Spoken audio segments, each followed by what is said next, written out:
नमस्कार।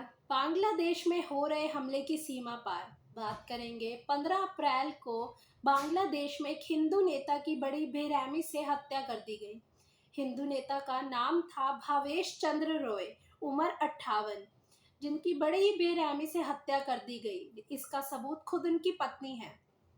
असल में भावेश चंद्र रॉय बांग्लादेश में हिंदू माइनॉरिटी के लीडर थे। माइनॉरिटी के राइट्स के लिए आवाज़ उठाते थे, उनके हक में लड़ते थे। असल में अब बड़ी अफसोस की बात है, वो आवाज़ नहीं रही, उनकी हत्या कर दी गई है। क्या हुआ, कुछ दिन पहले ही उनकी हत्या से उनके घर में 4 लोग घुसते हैं।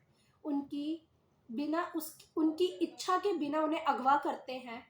अगवा करने के बाद उन्हें एक ऐसी जगह पे ले जाते हैं जहाँ बड़ी बेरहमी से उन्हें मारा जाता है, पीटा जाता है, इतना मारा जाता है कि उनकी जान ही ले लेते हैं। इसके बाद पुलिस की पूछताछ होती है, जहाँ पर उनकी पत्नी द्वारा बताया जाता है कि उन 4 में से 2 लोगों के चेहरे उन्हें याद हैं। वैसे तो अभी पुलिस द्वारा इस केस की रिपोर्ट दर्ज नहीं हुई है, कार्रवाई अभी चल रही है। लेकिन ये मामला केवल एक हिंदू नेता का नहीं है। बांग्लादेश में इस वॉयलेंस को इतना ज़्यादा टाइम हो गया है। असल में 5 अगस्त 2024 को एक स्टूडेंट प्रोटेस्ट से ये कहानी शुरू हुई थी। बढ़ते बढ़ते इतनी बढ़ चुकी है, इसका अंत अब दिखाई नहीं दे रहा है।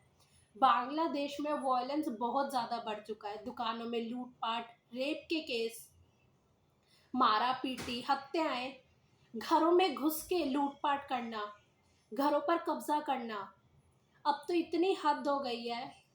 हिंदुओं को ज़्यादातर इसका टारगेट बनाया जा रहा है।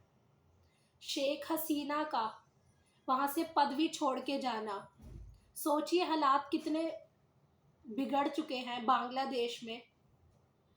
ये उन सब लोगों की बात है जिन पर अत्याचार इस समय बांग्लादेश में हो रहे हैं, जो इस हमले का शिकार बन रहे हैं।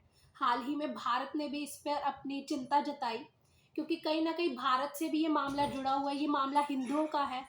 भारत ने अपनी चिंता जताई। अब देखते हैं भारत और बांग्लादेश के रिश्तों पर इसका क्या असर होता है। साथ ही बांग्लादेश से जो देश भारत के बाउंड्री साझा करते हैं, उन पर इसका क्या असर होता है। मुझे बताने की ज़रूरत नहीं है। वेस्ट बंगाल के हालात आप इस समय देख ही रहे हैं। वो कहीं ना कहीं एक बांग्लादेश का ही सिंबल शो कर रहा है। वेस्ट बंगाल, जहां पर वक्त से विवाद शुरू हुआ था, देखते देखते अब वॉयलेंस इतना ज़्यादा बढ़ चुका है कि लग नहीं रहा कि देश में एक छोटे से कानून का विरोध कर रहे थे। वहां की आम जनता को नुकसान पहुंचाया जा रहा है। अब इसका अंत क्या होगा, कहाँ पर जाकर बांग्लादेश हो गया, वेस्ट बंगाल हो गया, कहाँ पर जाकर ये सारा मामला रुकेगा। जो भी हो, इसका अंत अच्छा ही हो, जल्दी ये सारा मामला ख़त्म हो, ऐसी हमारी आशा है। ऐसे ही आप हमसे जुड़े रहने के लिए, इसी बुलंद आवाज़ में नई खबरों से जुड़े रहने के लिए देखते रहिए मेरा चैनल मीडिया स्टार। मिलेंगे नेक्स्ट वीडियो में किसी नई खबर के साथ। जुड़े रहिए मीडिया स्टार पर।